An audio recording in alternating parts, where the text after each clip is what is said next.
Hello everyone, I really hope you are doing great. आज हम लोग एक बहुत ही इंपॉर्टेंट टॉपिक डिस्कस करेंगे।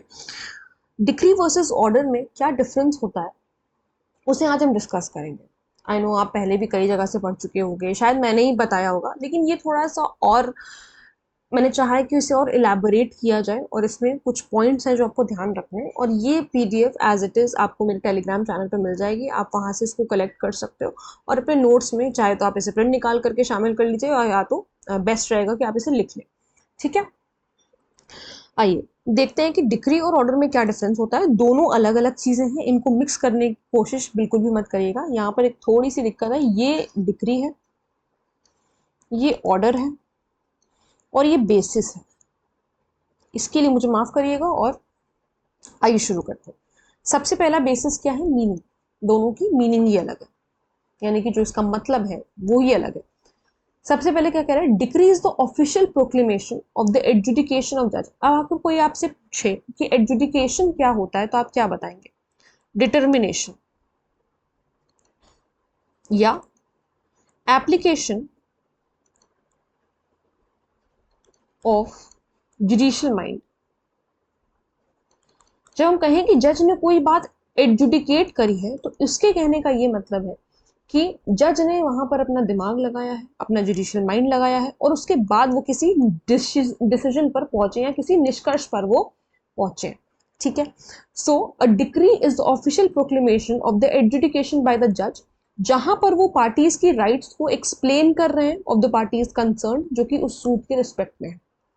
ठीक है, डिक्री क्या होती है?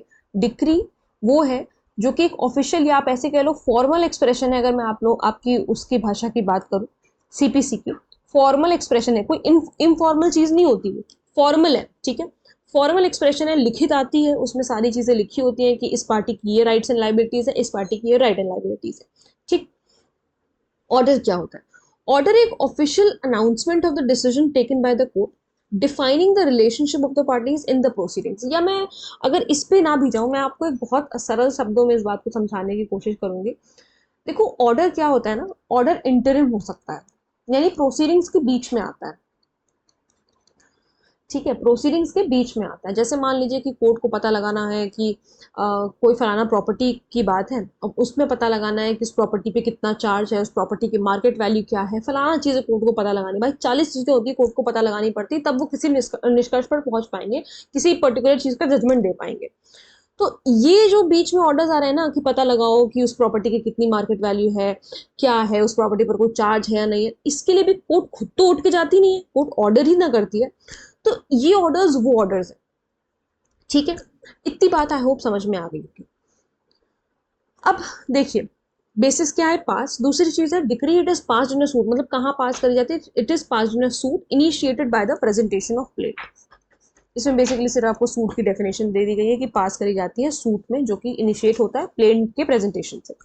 अब ऑर्डर क्या है? It can be passed in a suit initiated by presentation of plaint. Plaint का भी प्लेन से भी हो सकता है उसका प्रेजेंटेशन, एप्लीकेशन से हो सकता है या पेटिशन से हो सकता है। ठीक, इतनी सी बात है।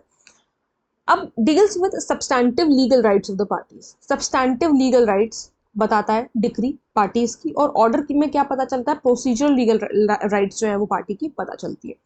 ascertainment of rights, it clearly ascertains the rights of the parties concerned। जो भी पार्टीज हैं, एक आपका जजमेंट डेटर और आपका डिक्री होल्डर, इनकी क्या राइट्स और लाइबिलिटीज हैं। हमने डिक्री तो पास कर दी, जजमेंट दे दिया हमने, अब ये लोग क्या करेंगे उसके बाद? कुछ करना होगा भाई, फलाने को जजमेंट डेटर को इसको कुछ पैसा देना है, डिक्री होल्डर को, या कोई प्रॉपर्टी वापस करनी है, तो ये सारी बातें डिक्री में लिखी हुई होती है। ठीक है, और यहाँ पर ऑर्डर में क्या है? ये असर्टेन कर भी सकता है पार्टीज की राइट्स को, नहीं भी कर सकता है। कोई ऐसा जरूरी नहीं है कि ऑर्डर में जो है पार्टीज की राइट असर्टेन होंगी होंगी। नंबर क्या है? मतलब कितनी डिक्री या कितने ऑर्डर आ सकते हैं? क्या 3-4 डिग्री आ सकती है एक सूट में? नहीं आ सकती, सिर्फ और सिर्फ एक डिग्री होती है। ठीक है, और ऑर्डर्स कितने भी आप पास करवा दो, ऑर्डर कितने भी हो सकते हैं, लेकिन डिग्री एक ही होती है। टाइप क्या है? इट कैन बी प्रिलिमिनरी, हमें पता है जो हमारा सेक्शन है 2 क्लॉज 2 और 2 क्लॉज 14। सेक्शन का कभी भी डिफरेंस नहीं होता, ध्यान रखिएगा। सेक्शन वो डिफरेंस दोनों टर्म्स में तभी है क्योंकि वो अलग अलग सेक्शंस में। तो आप यहाँ पर बेसिस, आप चाहो यहाँ सेक्शन लिख दो बेसिस और लिख दो it is defined in section 2 clause 2, ये 2 क्लॉज 14, नहीं, ये गलत हो जाता है, इसके नंबर में नहीं मिलते, नंबर कट अलग से जाएंगे, ये गलती यहाँ मत करिएगा। आप इसको ऊपर लिख सकते हैं, यहाँ पर हाँ लिखा जा सकता है ब्रैकेट में करके, आप इसे यहाँ लिख सकते हो कि ये भाई 2 क्रॉस 2 में और ये 2 क्रॉस 14 में, इसे किया जा सकता है। हालांकि मैंने यहाँ पे गलत लिखा है, इस तरीके से लिखना चाहिए 2 क्रॉस 2 में और यहाँ 2 क्रॉस 14 में, इतना काफ़ी हो जाएगा। अब अपील, हाँ तो हम लोग यहाँ पर थे कि प्रिलिमिनरी हो सकती है, फाइनल हो सकती है, पार्टली प्रिलिमिनरी या पार्टली फाइनल हो सकती है, ये पता है 2 क्रॉस 2 में लिखा हुआ है। ऑर्डर हमेशा फाइनल होता है, ठीक। अपील देखिए, it is normally appealable except if it is specifically barred by law. Normally देखो अपीलेबल होता है, हाँ, लेकिन अगर किसी लॉ ने बार कर रखा है, कहीं लॉ पे बार्ड है कि आप जो है इस पर्टिकुलर डिग्री की अपील नहीं कर सकते, तो अपील नहीं होगी। लेकिन जो ऑर्डर्स होते हैं वो जनरली नॉन अपीलेबल ही होते हैं। हाँ, लेकिन कुछ ऐसे ऑर्डर्स हमें सीपीसी में बता रखे हैं, कुछ ऐसे बेसिकली कुछ ऐसे प्रोविजंस हमें सीपीसी में दे रखे हैं जहां पर आप ये कहोगे कि ये वाला ऑर्डर अपीलेबल है, तो वो एक सेक्शन नंबर 104 में बता रखा है और ऑर्डर नंबर 43 रूल 1 में उसका जिक्र कर रखा है। कुछ ऑर्डर्स दे रखे हैं जो कि अपीलेबल ऑर्डर्स हैं, उसके अन्यथा और कोई ऑर्डर अपीलेबल नहीं है। तो ये डिफरेंस है डिक्री और ऑर्डर में। ये पीडीएफ मैं ऐसे ही चाहे तो आप लोगों को भेज रही हूँ ताकि आप लोगों को पता चल जाए कि यहाँ पे क्या आप लोगों को ठीक करना है, जो अननेसेसरी चीज़ें हैं मैं उसे हटा देती हूँ, ठीक है। मेरे टेलीग्राम चैनल से आप इसको कलेक्ट कर लीजिएगा। अगर कोई प्रॉब्लम है, कोई डाउट है, तो आप मुझसे कमेंट सेक्शन में पूछ सकते हैं। मिलते हैं नेक्स्ट वीडियो में। Thank you so much.